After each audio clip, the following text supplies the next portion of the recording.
Hey guys, this is Camfrey15, and I'm back at it with another My Hero Academia manga chapter review for you guys. And we are officially back, well, finally back, on regular Sunday chapter release dates of the My Hero Academia manga. And we are covering this week My Hero Academia manga chapter 327. Now, this chapter in particular, it was kind of just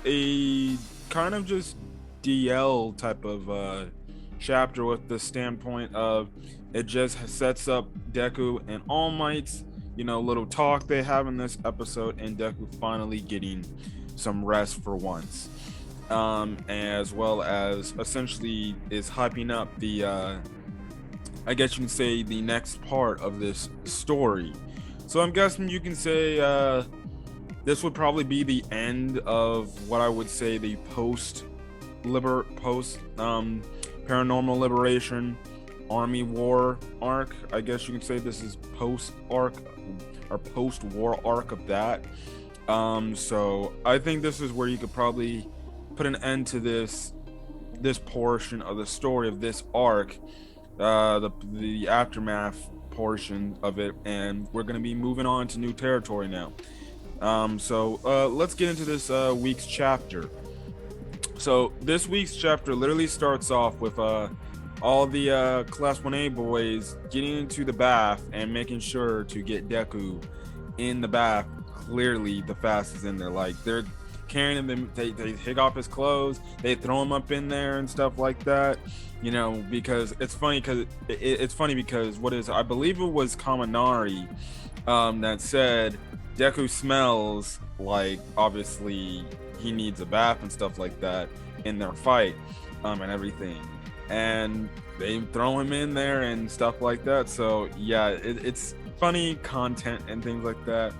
Now Bakugo goes on to say, you trying to fill the top up with dirt, scrub his skin raw and with a wire brush and industrial string cleaner first and stuff like that. So he's like, listen dude, come on and stuff like that. So yeah.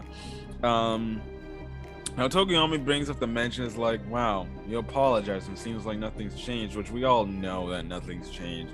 We all know Bakugo's not going to change all too much. Yes, he's changed in his ways, how he treats obviously Deku and stuff like that. But he's just going to be the same. He's going to be the same, hothead character he's always been and stuff like that. Then obviously the other dudes are like, yeah, come on man, be better than that, you own up to your freaking apology. And Bakugo essentially says, oh really, you're one to talk, stuff like that. And Bakugo says, I'm still aiming for number one, I haven't given up on that, which makes you still all my rivals. And again, I think it's come to the trend of, I think now that he respects Deku, and Yuki, I guess you could say he finally considers him a good friend.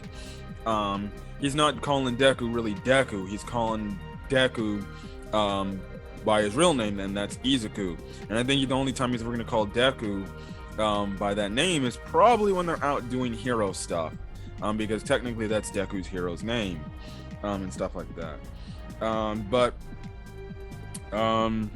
the thing is, he kind of, I guess you can say, Bakugo says Izuku with some hesitancy, like it's just something new. And even Deku's talking to him, he's like, you can just call me Deku. I don't care if you call me by my name and everything.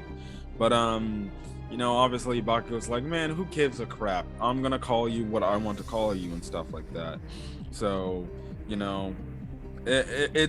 was a nice scene. It was a very nice scene there between obviously the guys. Now the chapter is titled Rest, of chapter 327. Now Deku actually asked where Ochako is at, but Mina makes sure to tell him, oh no, after the whole incident, what she did, she was really exhausted, so she went to sleep and stuff like that. So it seems like eventually Deku and Ochako might get that one-on-one talk with each other, where Deku probably thanks Ochako for what she did for him and stuff like that. Now Deku goes on to say, like, listen, I'm sorry, first things first, and again, I'm grateful for all of you guys to come back and stuff like that. Now Mina kind of says, oh yeah, the stuff about One for All, we got your letter and your message and stuff like that. Now, um, they still now Mina goes and say we're still kind of left in shock because of this. Um, but we would like you to at least tell us to us about One for All and stuff like that. So, you know, it's interesting. I don't think Deku's gonna bring it up because they kind of know the gist of the quirk and everything. It's just if Deku wants to go in detail, like, yeah, there's these other users and stuff like that, yada yada yada. So yeah, now they're just asking him questions and stuff like that, but Totoro, he comes in and says, hey guys, just let's leave Midori alone. He's probably exhausted from everything that's happened. We should let him get some rest and stuff like that, because that's the reason why we brought him here and stuff like that. Now Deku kind of says, it's okay, I'm fine. Right now I'm not really in the mood to sleep and I'm not tired. Yeah, mostly because Deku recalls the part in the one chapter, I forgot what chapter it was, but the one chapter where he left All Might all on his own, and then he went, a few days going on his own and stuff like that. And he says, like, I can't sleep because of that, because I did something harsh to him, stuff like that. And Deku wants to apologize for the way he treated All Might back then. Now All Might just shows up, so he's there after talking to Stain and everything, and All Might says he's sorry of being little help and that he could do better and stuff like that. Now Deku's like, no man, you're crazy. I'm the one who should be apologizing. You've been helping me ever since the very beginning and stuff like that. Now Mina kind of chimes in and she's like, you think we could get a mighty apology of our own since you just left us in the dark and bounced? So obviously Mina making the point that, well, All Might did the same thing like Deku, and Mina's like, you could have apologized as well to us. You just upped and left just like Deku did. So that's the thing. So this is when All Might says the battle that will decide it all is close at hand. And he goes on to say, I'm so sorry for any anxiety may have caused. I'll skip the details, but I inquired new intel, and we'll have some answers soon enough. It's nearly time to muster all our forces. These days, my own body's limits can how much I can contribute, but even so, and Deku interrupts that the whole statement All Might's making, and he goes on to say the bento box that All Might made for him gave him the strength to go on, and it was delicious and stuff like that. And he also thanks All Might, saying, listen, I got all messed up because you were not around me, so it's definitely nice to see and stuff like that. Now also too, when All Might's talking, he gives these inner monologuing saying, like, I'm no longer an active player on the board. I convinced myself of that. And he remembers obviously his talk with Stain. He goes and says, I'll crawl through the mud if that's what it takes to join this fight with them, to follow these kids wherever that inner flame leads them, to see them along the journey.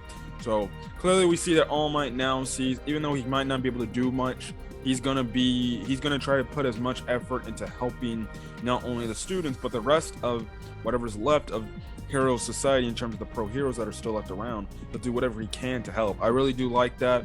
You get not only master but even pupil learning their own individual lessons in this aftermath of the arc of what they can bring towards the pupil around them and stuff like that. So I definitely do like that whole aspect. That scene was great. I do like the scene how Deku told All Might that the bento box was good, and I do like the fact that how Deku's like, yeah, I may have grown and stuff like that, but you still guide me to be on the right path and everything. And the fact that when I left you, I wasn't seeing right or seeing straight. It really helped. You being there for me helps me, and stuff like that. So, yeah. And obviously, Ida and Deku both say that they're going to protect the world, Japan together, and stuff like that. And All Might smiles and he thanks them, and he's like, I'll show these kids I can catch up to the heights they've reached. Now, All Might leaves and stuff like that. And essentially, All Might's leaving to go to Endeavor's group because he has to will obviously tell them about the news and stuff like that. So, yeah, um, that's the thing too. Now it seems like everybody's walking away and stuff like that. We've also found out that the Endeavor and some of the other heroes are not joining the students at UA. They're not gonna, I guess, take place in UA. They're gonna be where they're at and stuff like that. Now, Todoroki kind of says he'd rather not be around other people if he doesn't have a good reason to, especially because the Dobby stuff and the fact that, well, maybe they're more open to Deku staying here, but maybe Endeavor might not be so bad and stuff like that. So yeah, I mean, even Todoroki's like, besides, it's not like the whole affair forced a change of heart and the evacuees staying here. So yeah, now they pan over to Deku. Deku is finally fast asleep, and he's sleeping just soundly now that he got what he said off his chest. So obviously, he's finally getting the rest he needs and stuff like that. So yeah. Now Todoroki goes into a continuous statement saying, given that I'm Dabi's brother and Endeavor's son, I think I'm also viewed as a concern as well. Now, Kirishima kind of, I guess you can say, says that some pretty heavy family drama stuff, which, hey, Kirishima is saying that to what the entire fans of My Hero Academia have been reading the past, the past decade, to be honest. Kirishima continues his statement by saying, it must be eating you up inside even though you didn't do anything wrong. Todoroki says, in a way, I did obsess with the blood in my veins. I lost my sight of origin. And this is when Todoroki's like, now that I got a new vision, I've changed for the better, and I'm going to prove it. And nobody has to worry about me anymore as well, and stuff like that. Now, Jiro kind of brings up the point, and she kind of says all the evacuees hasn't necessarily had a change of heart. Yeah, I guess not. But this is when Jiro's like, look, I'm not trying to say it's the same situation as, say, the cultural festival, but it's giving me those vibes. So what is it? Essentially, Jiro's like, let's try to do something to reassure the evacuees, to make sure they have smiles on their faces like they once did. And Jiro says she has an idea to show, and the thing is to do something like last time at the cultural festival, to show them everything we're made of. Now, I personally believe that whole thing will probably be paid off at the end of potentially the story, after Japan is saved and all evil, I guess you can say all the Shigaraki, all for one, they're all done and taken out and stuff like that. And then maybe Jiro starts the next generation type of heroes with obviously putting something sort of on for obviously all the civilians and people that were affected by this to have the smiles they once did and stuff like that. And even Jiro's like, look, we pulled it off one time before, who said we can't do it again, and stuff like that. She goes on to say, because it's not only about bringing it all back the way it was, we got to make this world a better place than before, and we'll do it together. Which I do like to mention that Jiro says, like, listen, yeah, we got to get it back to what it used to be, but we got to make this world better for people so this stuff doesn't happen again. And I really do like that mention, and stuff like that. You get a nice full panel shot of some of the class 1 UA characters, and stuff like that. So yeah, now the last 2 pages of the chapter is revolved around Hawks. Now, Hawks, with Best Genius, goes on to say, with Garaki in custody, they've compared his polygraph-based testimony about Shigaraki's growth rate to the results of the Noma research over at the Central Hospital. It's tough to predict how long it will take the upgrades to fully adhere to in living subject, but both Garaki and the Central Hospital are saying he needs at least 2 full months of rest before he achieves completion. So we find out that Shigaraki is gonna essentially is gonna be needing 2 months off to get the full completion of his body that was missing from the war arc. Now, to continue this, that info also squares with the testimony from the assassins Deku captured. All for One's trying to get his grubby mitts on one for all before Shigaraki's body is perfected, which we already knew. Whatever Hawk's statement goes on to say, whatever he's scheming, we're looking at a date 2 full months after the attacks on Tartarus. That gives us 1 more month to wiggle room to make our move and take the fight to All for One and Shigaraki. So essentially, Hawk's saying, well, you know, we still got a month left, which means we still got time before Shigaraki's body is fully complete.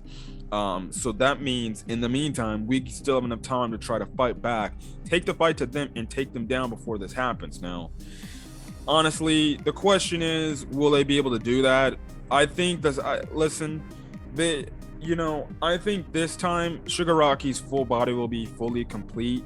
I feel like they'll run out of time, because I just feel like it. I feel like it makes sense. You just put, and I feel like it's gonna be a battle where it's gonna be full power Deku, obviously with all the quirks he's amassed and stuff like that, against, I would believe, full power Shigaraki. Again, story could change, but I just have a feeling that Shigaraki, if All for One's taken down first, and Shigaraki's gonna be the final. I still think Shigaraki's gonna be the final antagonist, unless they want to make it to where All for One's the big final, thing Deku has to defeat, to save everybody. I'm perfectly fine with that too. So yeah. Anyways, to continue this, we see Endeavor flying, and Hawks goes on to continue his statement saying, that's what we thought. All Might was given some intel by that mad zealot of his stain. Security records from Tartarus exist, or from Tartarus to be exact, along with what's basically a deranged love letter to All Might. Stain wasn't planning to hand over that intel to anyone but the main man himself. Who would have thought the hero killer would actually end up a hero ally? And that's where the the chapter ends. There is gonna be no break. Next chapter will be coming in 7 days, so next Sunday. But obviously that's the whole thing there, from the standpoint of, well, now there's only a month. There's technically a month left before Shigaraki attains his true power, so the heroes are gonna have to get on that, and they're gonna have to find All for One with whatever cost they have to do. Now, where the story goes, we can focus back to the villain side of things, or we can continue the day later or the day after this chapter and see, what's going to happen next in the storyline. I feel like it's setting up that we're going to go to the villain side and see what's going on there, and stuff like that, and maybe see during the time, get maybe some flashbacks during the time what All for One's been planning, and stuff like that. So it's gonna be very interesting to see where this goes. This was a good chapter of My Hero Academia. I would say a much needed chapter of My Hero Academia to kill just the insanity and the hecticness and the emotions, from the last few chapters. I think this chapter was definitely needed from the standpoint. We needed a pretty chill chapter here, something to resolute everything and just have a feel-good moment. And stuff like that. So yeah, because we know in this story, especially now at this point in time, with where the story's at, we barely get those happy-go-lucky moments, those feel-good moments, you must say, because we've been in the insanity and the craziness.